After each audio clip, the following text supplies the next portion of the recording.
कल परसों धर्मेंद्र भाई मरात ने देख लिया करूँ थोड़ा, कमल गुप्ता जी अपने वो बोल रहे थे, उससे विकास के काम पूछने लगे, भाई आदमपुर में क्या, उसकी विचार न बोलना है कोई नहीं आया। वाह मैं तो जी ये बता देता हूँ, अपना इशार का काम बताता, अरे वोट तो तुम कमल गुप्ता इस आदमपुर में मांगा है, फिर तो तुड़े बैठे रहे के करना। सारे बीजेपी वाले चुप से, और सारा सौदा की बार अपने हाथ में है, आप घबराओ ना, अपनी जीत होगी। अलग अलग राजनीतिक दलों के दिग्गजों को कांग्रेस पार्टी में शामिल करवा रहे थे, आज भी जननायक जनता पार्टी के बड़ी तादाद में नेताओं को ज्वाइनिंग करवाई है। देखिए, ये प्रतीक इस बात का है कि जेजेपी पार्टी तो आज सत्ता दल में, सत्ता छोड़ के लोग जब विपक्ष में आए तो यानी कि प्रदेश में लोग बदलाव चाहते हैं, और आदमपुर उपचुनाव में हमें विश्वास है कि कांग्रेस पार्टी के हमारे उम्मीदवार जयप्रकाश जी जीतेंगे। प्रदेश का जो नुकसान भाजपा जजपा सरकार ने, आज अर्थव्यवस्था चौपट, बेरोजगारी में नंबर 1, महंगाई में नंबर 1, विकास नाम की चीज़ नहीं, शहर से लेकर गांव तक विकास प्रक्रिया ठप। प्रदेश में लोग दुखी हैं, इनके अहंकार से दुखी हैं, इनकी असंवेदनशीलता से दुखी हैं, और वोट की चोट से बदलाव के लिए कांग्रेस पार्टी का लोग साथ देंगे। चुनाव आप जिक्र सबसे ज्यादा हरियाणा की सरकार का करते हैं, हरियाणा की सरकार और सत्ता परिवर्तन का जिक्र इस उपचुनाव में सबसे ज्यादा आप कर रहे हैं। निश्चित तौर से ये आदमपुर का चुनाव है, वोट तो एक पड़ेगी, लेकिन उसके दो फैसले हैं। एक फैसला तो आदमपुर में बदलाव का है, आदमपुर के जो जनप्रतिनिधि हैं उनकी कार्यशैली से लोग संतुष्ट नहीं है, वहाँ बदलाव चाहते हैं आदमपुर में। दूसरा फैसला, लोग हरियाणा में बदलाव का भी साथ ही करेंगे, क्योंकि जो विधानसभा का जो निश्चित समय है, तो डेढ़ पौने 2 साल का समय बचा है, तो ये बदलाव की शुरुआत, हरियाणा में बदलाव की शुरुआत आदमपुर के नतीजे से आएगी। जिस दिन आदमपुर की गिनती समाप्त होगी उसी दिन खट्टर सरकार की उल्टी गिनती शुरू हो जाएगी। आदमपुर में सड़कों की हालत क्या कहती है? ये कहती है कि कोई रुचि नहीं, यहाँ के जनप्रतिनिधि कोई रुचि नहीं रही विकास में, लोगों के सुख दुख में, लोगों के विकास कार्यों के लिए काम कराने के लिए, क्योंकि वो कम से कम विधानसभा में इस बात को उठाते, प्रयास करते ना। वो कभी उन्होंने विधानसभा में बात उठाई, जब सांसद थे तो हमने कभी संसद में उनको बोलते नहीं देखा, ना कभी लोगों के सुख दुख में शामिल होते देखा, ना विकास के लिए कोई प्रयास करते देखा। एक ये इस बात को दिखा दर्शाती है उनकी कार्यशैली को। दूसरा, प्रदेश सरकार ने जो बटा बिठा दिया, अर्थव्यवस्था का विकास बिल्कुल प्रक्रिया ठप हो गई है प्रदेश में, उसका नज़ारा भी आप आदमपुर में देख सकते हैं। आज किसी गांव में, हरियाणा में किसी गांव में, किसी शहर में आप जाके देखें, जो हरियाणा विकास के मामले में देश में नंबर 1 था, जिस हरियाणा के चेहरे पे, आज वो विकास का चेहरा हरियाणा में मुरझा गया है खट्टर सरकार की नीतियों के कारण। अर्थव्यवस्था चौपट, विकास ठप, बेरोजगारी में नंबर 1 पहुंच गया है प्रदेश। तो ये आदमपुर में आप उसका नजारा देख सकते हैं। आदमपुर चुनाव में मुकाबला खड़ा हुआ तो अब भारतीय जनता पार्टी अपने तमाम दिग्गज मंत्रियों को, तमाम अहदेदारों को उतारने की तैयारी कर चुके हैं। यकीनन आगे का जो सफर है और ज्यादा मुश्किल होने वाला है। देखिए, कोई यहाँ पे आदमपुर में भारतीय जनता पार्टी किसको लेके आती है तो मायने नहीं। वो भारतीय जनता पार्टी जिन लोगों की यहाँ पे ड्यूटी लगा रही है, वो हर व्यक्ति यहाँ पे आके, मैं समझता हूँ, कुछ ना कुछ कांग्रेस का वोट बढ़ा के जाता है। आप मनीष ग्रोवर जी कल आए थे, मनीष ग्रोवर जी कह रहे थे कि यहाँ पे इतने करोड़ रुपए का विकास कार्य के लिए सैंक्शन करें हम। ये वही मनीष ग्रोवर जी हैं जिन पर डॉक्टर अरविंद शर्मा जी भाजपा सांसद ने आरोप लगाया कि इन्होंने 300 करोड़ रुपए के अमृत योजना घोटाला कर दिया। रोहतक में लगे नहीं, वहाँ पे लोगों ने इनकी छुट्टी कर दी। धनखड़ साहब आए थे, धनखड़ साहब कह रहे थे कि निश्चित तौर से आदमपुर में जीतूंगा, भारतीय जनता पार्टी जीतेंगी। ये वही धनखड़ साहब हैं जिन्होंने यही भाषा बादली में बोली थी, और बादली के लोगों ने इनकी छुट्टी कर दी। जी, सबसे पहला सवाल यही कि जिस तरह से कैंपेनिंग चल रही है, लगातार चुनाव कार्यालय को ले जा रहे हैं, अगर ग्राउंड की बात करी जाए, किस तरह का फीडबैक मिल रहा है और कांग्रेस की स्ट्रेटेजी क्या है? हमारा कांग्रेस का एक ही संदेश है आदमपुर में कि प्रदेश में बदलाव के लिए प्रदेश की सरकार से आज हरियाणा की जनता त्रस्त है। इस सरकार ने जो 8-9 साल का जो राज दिया है, आज उसमें हरियाणा बेरोजगारी में देश में नंबर 1 आ गया, विकास ठप हो गया है, अर्थव्यवस्था चौपट हो गई है, हरियाणा महंगाई में देश में नंबर 1 पे आ गया।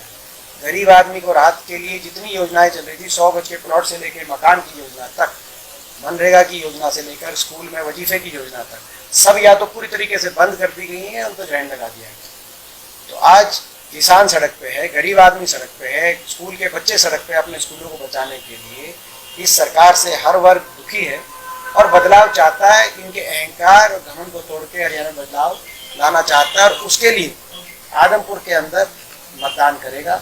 आदमपुर का मतदाता है, ऐसा हमारा विश्वास है। दूसरा बदलाव आदमपुर में भी लोग चाहते हैं। यहाँ के जो जनप्रतिनिधि, वो जो जनप्रतिनिधि हैं, उनकी कार्यशैली को अच्छी नहीं रही है, उनसे लोगों के हाथ में केवल निराशा लगी है। उन्होंने केवल अपने स्वार्थ की राजनीति करी, लोगों के विकास की, लोगों के मान सम्मान की या लोगों के सुख दुख की राजनीति उन्होंने नहीं करी। वो तो सैर सपाटे पे रहे और हवाई बातें करी, ना संसद में कभी वो बोलते, ना विधानसभा में कभी बोलते, अपने स्वार्थ की राजनीति करते हैं। तो मैं समझता हूँ बदलाव आदमपुर में भी लोग चाहते हैं और बदलाव प्रदेश में भी लोग चाहते हैं। बात कर रहे हैं, साथ ही साथ बिश्नोई को लेकर भी आप निशाना साध रहे हैं, लेकिन उनकी तरफ से तर्क ये दिया जा रहा है कि 24 साल का वनवास जो है काटने का वक्त आ गया है।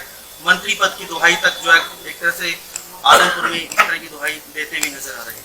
देखिए, ये कौन सा वनवास की बात कर रहे हैं हमें नहीं पता। 24 साल लोगों ने इनको सत्ता में रखा। जो कांग्रेस की सरकार आई तो उसमें उप मुख्यमंत्री चंद्रमोहन जी बने।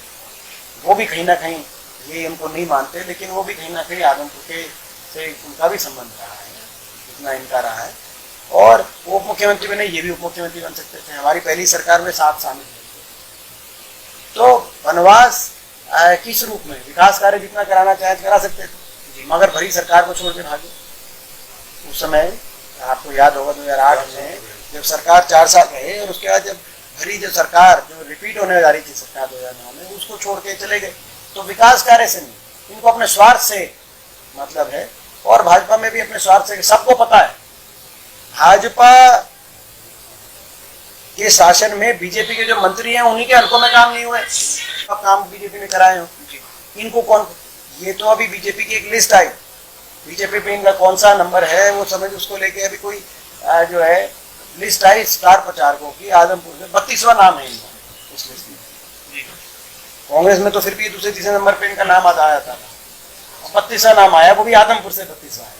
बाकी हरियाणा के किसी और हल्के में कौन सा नंबर देगी बीजेपी इनको, वो आप बीजेपी से पूछो। ठीक है दीपेंद्र जी, जिस तरह से आप बता रहे हैं कि 32 प्रचारकों में इनका नंबर जो सा भी आप बता रहे हैं, लेकिन 33 स्टार प्रचारक कांग्रेस में भी रिलीज करे। अगर कांग्रेस की स्थिति की बात कर ली जाए, दीपेंद्र हुड्डा ग्राउंड में नजर आ रहे हैं, लेकिन शैलजा और इसके अलावा रणदीप सुरजेवाला जो एक तरह से एलिगेशन लगते रहे हैं, वो कहीं ना कहीं दूरी बनाए। कुछ नहीं, सारी कांग्रेस एकजुटता से लगी हुई। हमारे सारे जो स्टार प्रचारक हैं वो सारे या तो आ चुके हैं, आ जाएंगे। रावदान सिंह जी को देखिए, हरियाणा के दक्षिण हरियाणा के सबसे वरिष्ठतम अगर नेताओं में गिनती है तो रावदान सिंह जी की गिनती। आप सुरेंद्र पवार जी को देखिए, अगर बड़े बहुमत के साथ जो है अगर कोई जीता है सोनीपत से, अगर राजीव जैन, कविता जैन जी आए तो आप उनको स्टार प्रचारक, लेकिन 40,000 से जिन्होंने हराया उनको सुरेंद्र पवार जी वहाँ से विधायक बने, ये आपको हमारे, तो ये तो देखो मीडिया को भी थोड़ा सा समझना पड़ेगा। अगर मनीष ग्रोवर जी आए तो स्टार प्रचारक, लेकिन अगर भूषण बत्रा जी वोट मांगे जिन्होंने रिकॉर्ड मतों से उनको वहाँ से हराया, तो वो आप, अगर रामविलास जी आए, रामविलास शर्मा जी तो स्टार प्रचारक, अगर रावदान सिंह जी जिनको जिन्होंने महेंद्रगढ़ से उनको राज्य में आए, तो ये तो आप नहीं, सारे हमारे 39 जो है स्टार प्रचारक है, लगभग सारे या तो आ चुके या आएंगे। अच्छा दीपेंद्र जी, ये जानना चाहेंगे जिस तरह से मंच से भी आप लगातार जो है आदमपुर का हवाला देते हुए हरियाणा की सत्ता का अंदर दाखिल होने की बात कह रहे थे, इसको किस तरह से देखा जाए? नहीं, इसमें देखिए जो हमारा यही है कि ये सत्ता परिवर्तन का भी, सत्ता घमंड तोड़ने का, खट्टर सरकार एक ही वो बटन दबेगा, उससे खट्टर सरकार को भी लोग संदेश देंगे और उसी बटन से आदमपुर में भी बदलाव लाने का। दीपेंद्र जी, मनीष ग्रोवर के बयान की अभी आप बात कर रहे थे। मनीष ग्रोवर ने कल हिसार में एक प्रेस वार्ता की थी जिसमें सीधे तौर पर वो ये कहते नजर आए कि हुड्डा परिवार जो है वो रोहतक एरिया की बात करी जाए उनसे बाहर नहीं निकल पाते। अगर सोनीपत की बात आप किस तरह से कहते हैं, उनके बयान को किस तरह से देखते हैं आप? क्योंकि वो एलिगेशन ये लगा रहे थे कि भजनलाल जो है आदमपुर के होते हुए कहीं और जाके चुनाव लड़ते हैं। ये आप उनसे पूछना है, क्या बयान वो रोहतक में भी जाके वही बयान देंगे? क्या वो रोहतक में भी जाके वो बयान देंगे? जी। तो ये जो देखो, हम ऐसे नहीं, हमारा स्टैंड नहीं बदलता हम लोग, तो मैं समझता हूँ ये उनको सोचने की बात है। वो यहाँ कुछ कह रहे हैं, वहाँ कुछ और कहते हैं। आदमपुर में आप लगातार घूमे हैं, क्या कमी लगती है आपको सर जिसपे ये चुनाव जो है एक तरह से कांग्रेस के हक में आता नजर आ रहा है? देखिए, मुझे पूरा विश्वास है कि कांग्रेस पार्टी जीतेगी। हम अपने 10 साल के शासनकाल के दौरान कराए गए काम के आधार हम हरियाणा को दोबारा से विकास की तरफ लेके जाने की उम्मीद के आधार और विश्वास के आधार पर हम हरियाणा के हर वर्ग के हित में फैसले लेकर दोबारा से देश में नंबर 1 पे हरियाणा पहुंचे, एक उदाहरण बने हरियाणा प्रदेश का पूरे देश के अंदर। उस आधार पर हम बदलाव के लिए वोट मांग रहे हैं, जिसमें ऐसा हरियाणा जिसमें गरीब सक्षम हो, जिसमें किसान खुशहाल हो, जिसका कर्मचारी छोटा व्यापारी हर वर्ग के चेहरे पे खुशहाली हो, खुशी हो, ऐसा हरियाणा दोबारा बने। उस आधार पे हम वोट मांग रहे हैं। भाजपा वोट मांग रही है कि देश में सबसे ज्यादा महंगाई अगर हो तो हरियाणा में, सबसे ज्यादा डीजल पेट्रोल रसोई का गैस सिलेंडर घर की सब्जी अगर महंगी हो तो हरियाणा के अंदर। भाजपा वोट मांग रही है कि देश में सबसे ज्यादा बेरोजगारी हो तो हरियाणा के अंदर। तो ये फर्क है दोनों के विजन के अंदर। हमें विश्वास है कि लोग हमारा साथ दें। एनएलडी और आम आदमी पे वो गिनवाने का काम कर रहे हैं। पानी के मुद्दे की बात कर लीजिए या शिक्षा के मुद्दे की बात कर लीजिए। आम आदमी पार्टी और आईएनएलडी भाजपा की बी और सी टीम, ये साबित हो चुका है। आम आदमी इनेलो हर जगह उस प्रकार का उम्मीदवार देने का काम करती है जो बीजेपी चाहती है। इनेलो के नेता राज्यसभा इलेक्शन में ढोल नगाड़े बजाते हुए बीजेपी के पक्ष में मतदान करके आते हैं। राष्ट्रपति के चुनाव में बीजेपी को वोट डाल के आते हैं।